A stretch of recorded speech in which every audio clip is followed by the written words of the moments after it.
नमस्कार दोस्तों, एक चिकित्सक अथवा डॉक्टर का सबसे इम्पॉर्टेंट काम होता है पेशेंट को बचाना, पेशेंट का ट्रीटमेंट करना, पेशेंट का उपचार करना। लेकिन वही डॉक्टर यदि अपना काम करते समय, कर्तव्य करते समय, डॉक्टर पेशेंट का इलाज करते समय, उसका ट्रीटमेंट करते समय यदि केयर नहीं बरतता है, जो सावधानी चाहिए थी वो सावधानी नहीं बरतता है, तो क्या यह अपराध की श्रेणी में आएगा?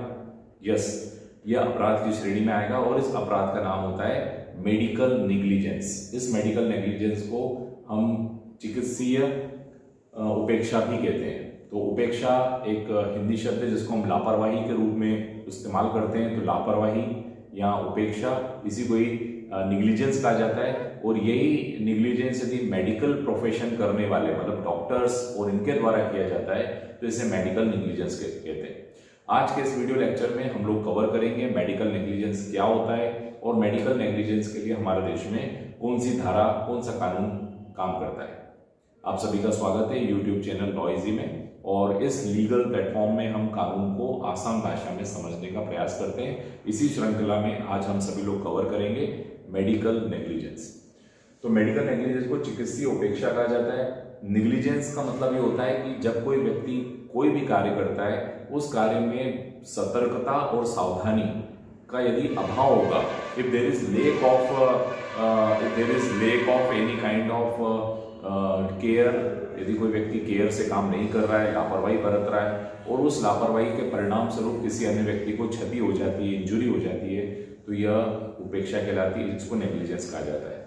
तो नेग्लिजेंस जो है इसे उपेक्षा अथवा लापरवाही शब्द इसके लिए प्रयोग में आता है। तो एक ऐसा एक्ट, कोई भी कार्य करते समय, if any person is performing duty, यदि कोई व्यक्ति ड्यूटी परफॉर्म कर रहा है, कोई भी कर्तव्य का निष्पादन कर रहा है, तो उस कर्तव्य को करते समय जो केयर एंड कॉशन, यानी जो केयर और सावधानी या सतर्कता जरूरी थी, यदि वो सतर्कता नहीं बरतता है, जैसे उदाहरण के तौर पर डॉक्टर की हम बात करें तो डॉक्टर का ड्यूटी होती है to take care the patient, patient का ख्याल रखे और जो भी अपनी ड्यूटी करें, जो भी ट्रीटमेंट करें, इलाज या उपचार करें, वो पेशेंट को ध्यान में रखकर करें। लेकिन यदि डॉक्टर यह काम करते समय पूरी केयर नहीं करते हैं, सतर्कता नहीं बरतते हैं और उसकी वजह से पेशेंट को, यानी जो मरीज है, उस मरीज को किसी प्रकार की हानि हो जाती है, तो इसको मेडिकल नेग्लिजेंस कहा जाता है। तो इसमें चार इंपॉर्टेंट बातें हैं। एक तो डॉक्टर पेशेंट, मेडिकल नेग्लिजेंस में रिलेशनशिप जो है वो डॉक्टर और पेशेंट का है, मतलब चिकित्सक और रोगी का है।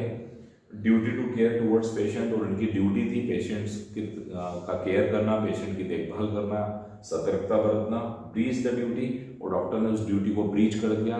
ब्रीच का मतलब उस कर्तव्य को भंग कर दिया, जिसके परिणाम स्वरूप damage suffered to the patient, और जिसकी वजह से पेशेंट को किसी प्रकार का, यानी रोगी को किसी प्रकार की क्षति हो गई। तो ये जब चार बातें पूरी हो जाती है तो इसको मेडिकल नेग्लिजेंस कहा जाता है। अब यहाँ पर धारा 304A, मान लीजिए पेशेंट की डेथ हो गई, यानी डॉक्टर के नेग्लिजेंस की वजह से, डॉक्टर की लापरवाही की वजह से पेशेंट की डेथ हो गई। तो चूंकि यहाँ पर डॉक्टर का कोई इंटेंशन नहीं था उसको मारने का, लेकिन लापरवाही से डेथ हुई है, तो भी ये धारा 304A IPC, मतलब भारतीय दंड संहिता की धारा 304A में इसको डेथ बाय नेग्लिजेंस के तहत एक अपराध का नाम दिया गया है, डेथ बाय नेग्लिजेंस। ओरिजिनली जब 1860 में IPC बना था तब ये धारा ऐड नहीं थी। धारा 1870 में, यानी 10 साल बाद ऐड हुई है धारा 304 है, और इसमें 2 साल की सजा अथवा जुर्माने का प्रावधान किया गया है। तो इसको कहा जाता है डेथ बाय नेग्लिजेंस। यदि किसी पेशेंट की डेथ हो जाती है तो इसे उपेक्षा से मृत्यु नाम का एक अपराध कहा गया है। एक केस देखिए, पूनम वर्सेस अश्विन सिंह। पूनम वर्सेस अश्विन सिंह का केस 1932 का है। इसमें एक डॉक्टर जो कि होम्योपैथी डिग्री के थे, वो एलोपैथिक इलाज कर रहे हैं, इसको भी नेग्लिजेंस ही माना गया। यानी होम्योपैथी डॉक्टर यदि एलोपैथिक इलाज कर रहे हैं तो ये भी, उससे भी यदि कोई नुकसान होगा तो इसको भी डेथ बाय नेग्लिजेंस में कवर किया जाएगा, मतलब 304A में कवर होगा। तो ये है मित्रों मेडिकल नेग्लिजेंस, जिसके बारे में आज हम सभी लोगों ने समझा। Thank you for watching this video. Kindly subscribe my channel लॉइजी।